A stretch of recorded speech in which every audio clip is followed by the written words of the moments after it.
Siang hari ini ya bersama Rumah Sakit Samarinda Medica Citra, tentunya bersama narasumber yang kompeten di bidangnya ya, yang sudah expert di bidangnya.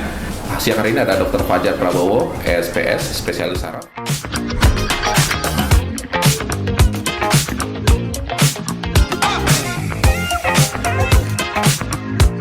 Stroke secara definisi adalah gangguan saraf yang memiliki gejala-gejala tadi, baik vokal ataupun global, yang terjadi secara mendadak, yang disebabkan oleh gangguan pada pembuluh darah.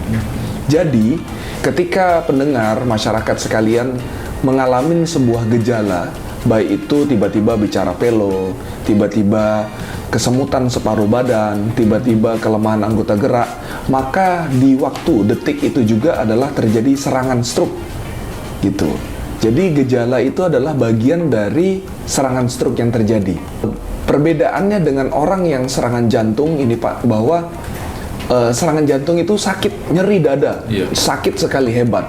Maka dengan pengalaman rasa sakit itu, dia harus segera membawa ke rumah sakit gitu. Tetapi beda dengan kondisi stroke. Ya, stroke nggak ada nyerinya, dia lumpuh, ya nggak ada sakit gitu. Bicara pelu nggak ada sakitnya.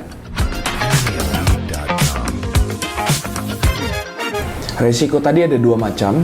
Ada resiko yang bisa kita cegah dan ada resiko yang tidak bisa kita cegah. Resiko yang bisa kita cegah adalah tadi yang kita banyak sebutkan, tekanan darah tinggi, hiperkolesterol, kondisi sakit gula, merokok, alkohol juga termasuk, kemudian physical inactivity atau jarangnya aktivitas fisik itu juga termasuk faktor risiko. Kemudian kegemukan itu juga salah satu faktor risiko. Mungkin ini yang sensitif adalah merokok juga adalah faktor risiko, begitu ya. Tetapi ada faktor risiko yang juga tidak bisa dicegah. Contoh adalah bertambahnya umur, usia. Ya, jadi ketika kita semakin bertambah umur kan itu kita nggak bisa elak ya, pasti akan kita bertambah umur. Semakin bertambah umur, usia pasti resiko semakin tinggi.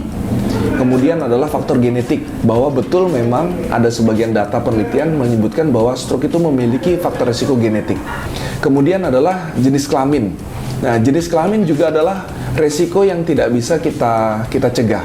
Secara teori, jenis kelamin perempuan wanita itu resiko stroke-nya justru di usia yang lebih tinggi, di usia 70 tahun ke atas.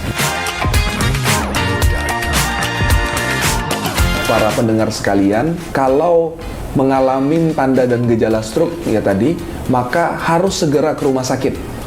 Dalam waktu 3 jam sudah di rumah sakit, sudah mengalami di foto CT scan.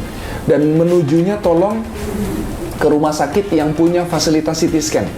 Itu penting.